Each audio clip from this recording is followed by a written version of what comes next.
स्वर्ग का अद्भुत नजारा, जहां चारों ओर शांति और दिव्यता का माहौल था।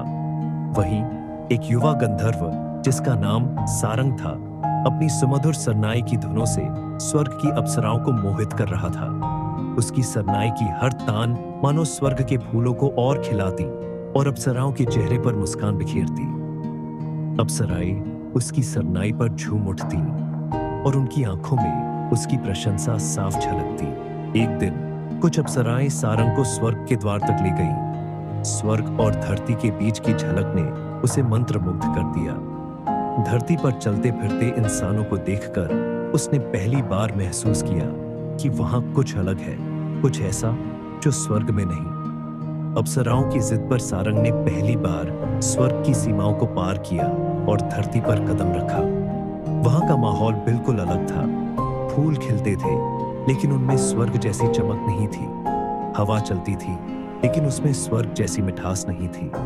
और इंसानों के चेहरों पर तो भावनाएं हर पल बदलती थीं। तभी उसकी नजर एक लड़की पर पड़ी, जो पेड़ के नीचे अकेली बैठी थी। उसके चेहरे से आंसू बह रहे थे और वह गहरी उदासी में डूबी हुई थी। सारंग ने पहली बार किसी को इस तरह देखा। उसे समझ नहीं आया कि लड़की की आंखों से पानी क्यों बह रहा था। सारंग लड़की के पास गया। उसकी उपस्थिति इतनी दिव्य थी कि लड़की उसे देखकर चौंक गई। उसने झुककर पूछा, तुम्हारी आंखों से ये पानी क्यों बह रहा है? ये क्या है? लड़की ने हिचकते हुए कहा, ये आंसू है। जब दिल को बहुत दर्द होता है तो ये खुद ब खुद बहने लगते हैं। इसे रोक पाना मुश्किल है। सारंग के लिए यह बिल्कुल नया अनुभव था। उसने कहा, दर्द? आंसू? ये सब क्या होते हैं? स्वर्ग में तो ऐसा कुछ नहीं होता। लड़की उसकी बात पर थोड़ा हैरान हुई, लेकिन वह यह नहीं समझ सकी कि यह लड़का कौन है और इतना अनजान क्यों है। सारंग ने उसके आंसुओं को देखकर पहली बार अपने दिल में एक अजीब सी टीस महसूस की। वह सोच में डूब गया। अप्सराएं सारंग को वापस स्वर्ग ले गईं, लेकिन धरती का वह दृश्य और लड़की के आंसू उसके दिल में बस गए थे। पहली बार उसने महसूस किया कि उसकी सरनाई में अब तक सच्ची भावनाएं नहीं थीं। उसने अपनी सरनाई उठाई और आंसुओं की धुन बजाई। उसकी सरनाई की यह धुन स्वर्ग में कुछ नया लाने वाली थी। ये धुन भावनाओं से भरी थी, दर्द और करुणा से लबालब। ये स्वर्ग के नियमों के विपरीत थी, जहां केवल आनंद और खुशी की तानें गूंजती थीं।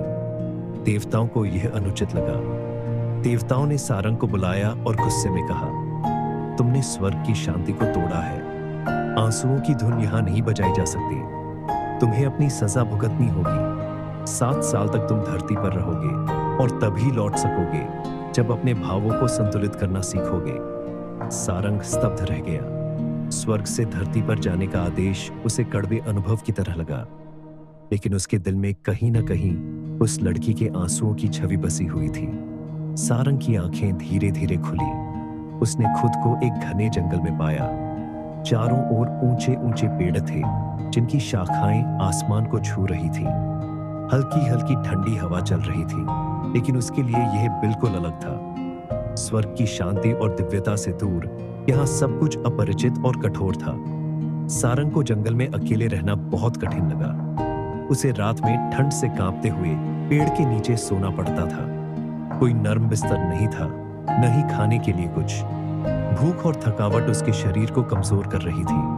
उसने सोचा, क्या स्वर्ग से इस धरती पर आना मेरी सबसे बड़ी गलती थी? लेकिन वह अपने दर्द और परेशानियों के बीच भी अपनी सरनाई को संभाल कर रखता। यही उसकी पहचान थी और शायद उसका सहारा भी।